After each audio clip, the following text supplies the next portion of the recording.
Hey everybody, happy Friday. I wanted to jump in and give you a quick update. We've got a couple of small updates, but all of them are very cool. So let's dive in and take a look. So first up, something I think a lot of people have been waiting for.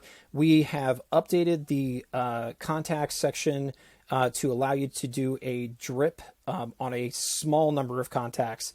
And so let's go ahead and take a look and see exactly what that looks like. So if you roll over to your contacts list, Contact Smart List, and go inside, and I apologize, I'm on a slow internet connection at the moment.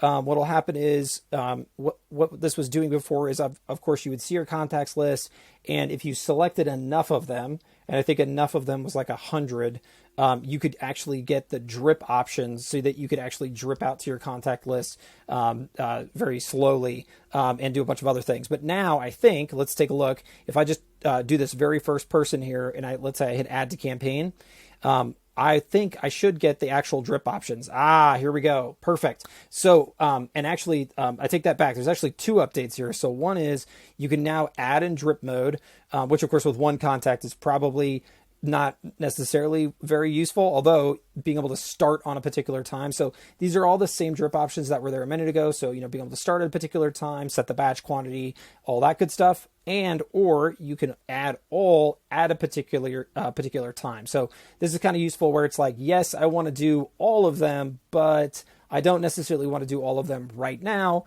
I want to do all of them, tomorrow, in an hour, whatever it might be. So this is a really cool update, and I think finally brings sort of this functionality to bear in the system the way we wanted it to. And just a quick note for those of you who are used to doing the bulk requests, you'll notice when you go in here that add bulk request button is gone. And the reason why is because you can now do everything you could do with the bulk request, but in our opinion, a lot better off of that Contact Smart List I just showed you. And just a quick note for those of you who are wondering, well, where do I see what's going on with these, and they're sort of bulk actions is what we're calling them. You can go under contact requests, bulk actions, and you can see both scheduled bulk actions. And if you click here, you can also see any of the completed bulk actions.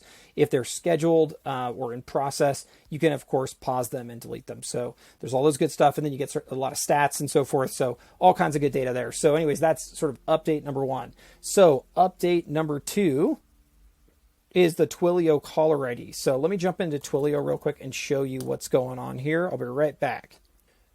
Okay, so now here's how this works. Now we're going to make this something that you can enable inside the app, but for those of you who want this right here, right now, we got this out very quickly for a customer, and I think it's something a lot of people will like. So if you want to have Twilio attempt to get the caller's name when a call comes in, you can do that now. So quick note, make sure you're in the right sub account for this. So for those of you who don't know, it's the gear wheel, top right-hand corner, sub accounts, and then you're going to want to jump into the correct sub account. But let's take an example here. It's pretty simple. You literally go into all products and services. You scroll down to the add-ons marketplace. You open this up, and then these are all these different add-ons that Twilio has. And you can see right here, Twilio has one called Twilio Caller Name. You click into this. If you haven't installed it, you're going to click the install button. And then once you install it, you got to tell Twilio to use it on incoming voice calls. So you're going to check this box and you're going to hit save. And what that means is when a call comes in, it's going to cost you a penny a request. So see right there, Twilio is going to attempt to get the caller name. If it gets the caller name, it's going to hand it over to us, and we're going to use that automatically to update the caller name in the system. Who's this really useful for? This is really useful for those of you who are in SEO, who are doing inbound calls off of websites using call pools or call tracking numbers in general. The idea here is trying to de-anonymize that inbound call as quickly as possible using this feature. So that is an awesome update. And again, we will make it so that you can eventually turn it on in the app. For today, it works. It's awesome. Great job, team. And then finally, very cool here, you can actually go inside funnels now. And if there is an actual domain that's been added to the funnel, let's grab an example of that. Okay, perfect. So here is one that we created called SaaS Mode Education.